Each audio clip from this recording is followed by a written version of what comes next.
بسم اللہ الرحمن الرحیم۔ السلام علیکم۔ کراچی ریئل ٹی وی میں خوش آمدید ناظرین۔ آج کی جو ہماری ویڈیو ہے وہ بہت ہی افسوسناک ویڈیو ہے کہ ایک بندے کو پنجاب سے جو گیا تھا سوات میں گھومنے کے لیے، سیر کرنے کے لیے، تو وہاں اس کو قتل کر دیا گیا ہے اور اس کے اوپر یہ الزام لگا کہ اس نے توہین مذہب کیا۔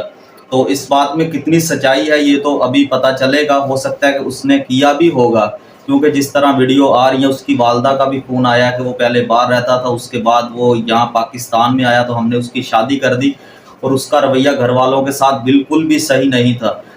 جو بندہ قتل ہوا ہے اس کی والدہ کا بھی بیان یہ ہے کہ اس کا رویہ جو ہے گھر والوں کے ساتھ بالکل بھی صحیح نہیں تھا، تو اس وجہ سے ہم نے اس سے لا تعلقی کا اظہار کیا، اس کو گھر سے نکال دیا۔ ہمارا اس کے ساتھ کوئی بھی واسطہ نہیں تھا پچھلے 1 یا 1.5 سال سے۔ تو ہو سکتا ہے کہ وہ بندہ ویسے ہی وہ ذہنی مریض تھا یا اس نے کیا ہوگا، لیکن مقصد یہ ہے کہ آپ کو چاہیے تھا کہ آپ قانون جو ہے، قانون پاکستان میں موجود ہے، آپ اس کا قانونی کارروائی کرواتے، پولیس کو بتاتے اس کا یہ حل ہے، نہ کہ قانون اپنے ہاتھ میں لیتے، کیونکہ ایک سلامی جمہوریہ پاکستان ہے، اس میں قانون بھی ہے۔ تو آج کے حوالے سے یہ ویڈیو ہے، تو ویڈیو کو دیکھتے ہیں۔ انجینئر محمد علی مرزا صاحب اپنا اس طریقے سے کیا اس کا جواب دیتے ہیں اور کس طرح وہ بتاتے ہیں کہ یہ صحیح تھا یا غلط تھا۔ تو بنا ٹائم ویسٹ کیے چلتے ہیں ویڈیو کی جانب۔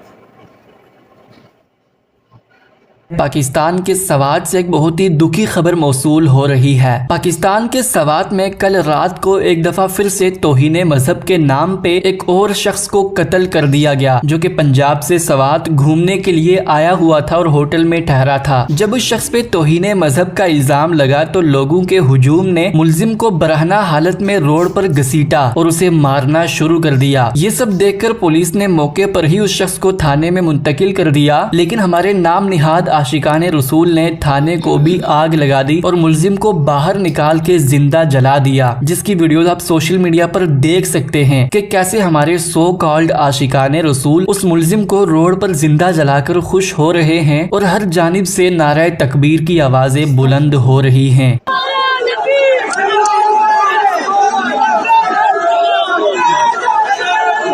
اس پورے واقعے کو سوشل میڈیا پر تو ہر شخص کنڈیم کر رہا ہے، لیکن ہمارے بڑے علماء کرام کی جانب سے اسے ابھی تک کنڈیم نہیں کیا گیا۔ اس کی جڑیں جو ہیں وہ بہت پرانی ہیں۔ 40 سال سے ہم نے اپنی غلط پالیسیز کی وجہ سے جو فصل بوئی تھی، آج اس کا رزلٹ ہمارے سامنے ہے۔ ایک دن میں تو اتنی بڑی خرابی نہیں آتی، ایک دن میں تو دیمک نہیں چاٹتی، ایک دن میں تو زخم کینسر نہیں بن جاتا۔ اس کو وہ کہتے ہیں نا، تھیندے تھیندے تھیں جانا ہے بندہ، یہ وہ والا معاملہ ہوا ہے۔ آہستہ آہستہ معاملات خراب ہوئے، اور اس طرح کی جتنی بھی ایکٹیویٹیز ہو رہی ہیں، میں اس میں پہلے نمبر پہ مجرم اگر کسی کو سمجھتا ہوں تو وہ ہماری ریاست ہے، ریاستی ادارے ہیں، جن کی سرپرستی ہماری مذہبی جماعتوں کو اتنا عرصہ تک حاصل رہی، امت اور پاکستان کے وسیع تر مفاد میں، انورٹڈ کامرس کے اندر، اس کے بعد مذہبی جماعتیں، اور اس کے بعد پھر ہماری جاہل عوام۔ لیکن ڈرائیونگ سیٹ کے اوپر ریاست ہوتی ہے، اس میں چاہے ہمارے حساس ادارے ہوں، چاہے ہماری پولیٹیکل پارٹیز ہوں، حکومتی عہدے داران ہوں، یہ سب کے سب اس معاملے میں مجرم ہیں۔ سب نے یہ مل کے حصہ ڈالا ہے جس کا آج ہم رزلٹ بھگت رہے ہیں۔ یہ تو جس کے ساتھ ہوتی ہے اس کو پتہ چلتا ہے، ٹی وی پہ دیکھ لینا بڑا آسان ہے۔ آپ مجھے بتائیں جس طریقے سے انہوں نے اس کی لاش کے ساتھ جو کچھ کیا، جس کی اسلام میں قتل کوئی اجازت نہیں ہے۔ بخاری اور مسلم کی متفق علیہ حدیث ہے، اللہ کے محبوب صلی اللہ علیہ وآلہ وسلم نے فرمایا کہ کسی کو آگ میں جلانا، یہ عذاب صرف اللہ تعالیٰ کے ساتھ خاص ہے کہ وہ اپنے مجرمین کو قیامت کے دن آگ میں جلائے گا۔ کسی مخلوق کے لیے روا نہیں کہ کسی دوسرے کو آگ میں جلائے، کافر ہو مسلمان ہو، آپ یہ کام کر ہی نہیں سکتے۔ اور پھر ساتھ سیلفیاں لینا، پھر آ کے فخریہ انٹرویو ریکارڈ کروانا کہ ہم نے جہنم واصل کر دیا۔ بھائی تو کہاں پہ جائے گا؟ تجھے جنت کا ٹکٹ مل چکا ہوا ہے مولویوں کی طرف سے۔ تم لوگ یہ سمجھ رہے ہو کہ ہم اس طرح کے معاملات کر کے تو ہم جنت میں چلے جائیں گے؟ اور ایسے مواقع پہ وہ لوگ آپ کو زیادہ تر بڑھ چڑھ کر آگے نظر آئیں گے جنہوں نے زندگی میں نماز بھی کبھی نہیں پڑھی ہوئی ہوگی۔ اس طرح کے کام کرنے میں، لوگوں کو قتل کرنے میں، املاک کو آگ لگانے میں، اے ٹی ایم مشینز لوٹنے میں، دنگا فساد کرنے میں یہ سب سے آگے آپ کو نظر آئیں گے، کیونکہ ان کو پٹی یہ پڑھائی گئی ہے کہ یہ سب سے آسان ذریعہ جنت میں پہنچنے کا، اور بیوقوف نہیں ہے، سمجھدار ہیں۔ آج تک کسی شخص نے عشق رسول صلی اللہ علیہ وآلہ وسلم کے نام پر اپنی موٹر بائک کو آگ نہیں لگائی، اپنی گاڑی کو آگ نہیں لگائی ہے، دوسرے کو لگائی۔ لہذا آپ یہ بھی نہیں کہہ سکتے کہ کوئی بونگے ہیں، بہت سمجھدار ہیں۔ اور اس وقت ملک جس تباہی کے دہانے پہ پہنچ چکا ہے نا، میں سمجھتا ہوں کہ اگر اب بھی ہمارے بڑوں کو عقل نہ آئی تو یہ گلی گلی قتل و غارت ہوگا۔ ہمارے جو ریاستی اداروں کے بڑے ہیں، پولیٹیکل جماعتوں کے بڑے ہیں، انہوں نے تو زیادہ تر نے دوہری شہریت لی ہوئی ہے، دوسرے ملکوں میں انہوں نے بھاگ جانا ہوتا ہے ریٹائرمنٹ کے بعد۔ ہمیں پوری زندگی یہ لوگ حب الوطنی کے درس دیتے رہتے ہیں، نیشنلزم کے درس دیتے رہتے ہیں، پاکستان سے محبت، قومی ترانے یہ چلا چلا کے دماغ خراب کرتے رہتے ہیں، اور خود آپ دیکھ لیں یہ پرانے جتنے ڈکٹیٹر باہر گئے ہوئے ہیں، ہمیں آگ میں جھونک کے جب تک مر نہیں جاتے جان نہیں چھوڑتے۔ ضیاء الحق نے مر کے ہی جان چھوڑی ہے نا، ورنہ جو اس وقت پالیسیز اس نے سیٹ کی تھی، جو سعودیہ اور ایران کی پراکسی وار کو یہاں پہ سپورٹ کر کے، وہ آج تک ہم بھگت رہے ہیں۔ اب دیکھ لیں میڈیا کے اوپر کیا ساری گالیاں جو ہیں وہ پولیٹیکل گورنمنٹس کو، پرائم منسٹر کو کھانی پڑ رہی ہیں، کیونکہ ہماری عوام کا جو ہے اتنا نالج تو ہے ہی نہیں، ان کو پتہ ہی نہیں ہے کہ معاملات ٹوٹی کمند کہاں۔ جس طرح محرم کے دنوں میں بیٹھ کے سارے یزید کو رو رہے ہوتے ہیں، اور سسٹم تو پیچھے سے خراب ہوا ہے، اس کی کوئی بات ہی نہیں کرتا۔ یہ تو فیشن ہے نا یزید کو رو لینا، آسان بھی ہے، دوسرے پہ بات کرنا ذرا مشکل ہے۔ لیکن میں آپ کو بتاؤں، اللہ کا شکر ہے اب ہمارے ریاستی اداروں میں پالیسی شفٹ آیا ہے، ان میں اتنا حوصلہ پیدا ہو گیا ہے کہ انہیں اپنی غلطیوں کا احساس ہوا۔ جبھی تو کچھ عرصے سے ہمارے پرائم منسٹر صاحب کئی ملکوں کے دوروں پہ، پریس کانفرنسز کے دوران، انٹرویوز کے دوران اعلانیہ طور پہ یہ مان چکے ہیں کہ ہماری پرانی جو پالیسیز تھیں وہ بالکل غلط تھی۔ یہ لازم بات ہے کہ ہمارے ریاستی اداروں کے کیے ہوئے جرائم کی توبہ کا اعلان ہمارے پرائم منسٹر کو کرنا پڑ رہا ہے۔ یہ ہے دکھ کی بات۔ چلے پھر بھی ہم کہتے ہیں کہ ٹھیک ہے، پولیٹیکل گورنمنٹس کو ہی بوجھ اٹھانا چاہیے اداروں کی غلطیوں کا، لیکن ان کو بھی کچھ اس حوالے سے خیال کرنا چاہیے کہ وہ بھی مستقبل کے لیے اپنی کوئی جو ڈائریکشن ہے اس کو درست کر لیں۔ آپ کو پتہ ہے کچھ عرصہ قبل خوشاب کے اندر ہمارے اسٹوڈنٹ عمران بھائی جو بینک مینیجر تھے رحمہ اللہ تعالی، ان کا بے دردی سے ایک گارڈ نے قتل کر دیا۔ ہمارے اسٹوڈنٹ تھے، آپ ان کے جو فیس بک کا پیج ہے اس پہ کئی ایک ویڈیوز میری انہوں نے اپلوڈ کی ہوئی تھی، اور لوگوں کی بھی کی ہوئی تھی، اور مسئلہ کوئی اور تھا۔ ایک ایک گھنٹے کی جا کے یہ لوگ نمازیں پڑھتے ہیں، اور وہ بھی صرف ڈیوٹی آورز کے اندر۔ جب گھر آ جاتے ہیں تو ایک سلام امام کے پیچھے ہوتا ہے، دوسرا جوتیوں والی جگہ پہ ہوتا ہے۔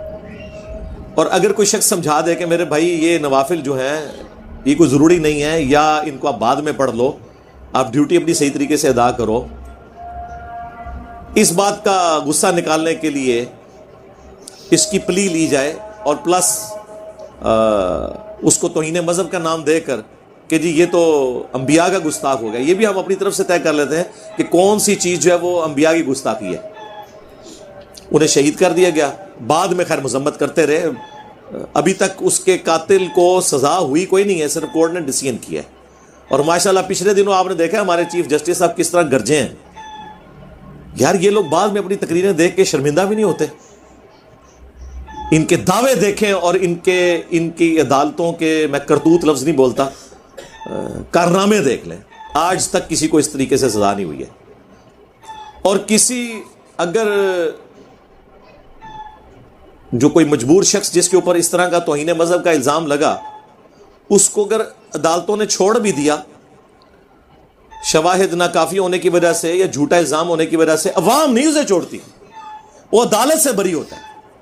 یہ کچھ عرصہ پہلے کی بات ہے، ہمارے جیلم شہر کی تحصیل ہے پنڈ دادن خان، وہاں پہ وہ ایک مولانا صاحب تھے، جماعت اسلامی سے ان کا تعلق تھا، ان پہ اس طرح توہین مذہب کا جھوٹا الزام لگا، کافی سال انہوں نے قید کاٹی، بعد میں ثابت ہوا یہ بالکل غلط ہے۔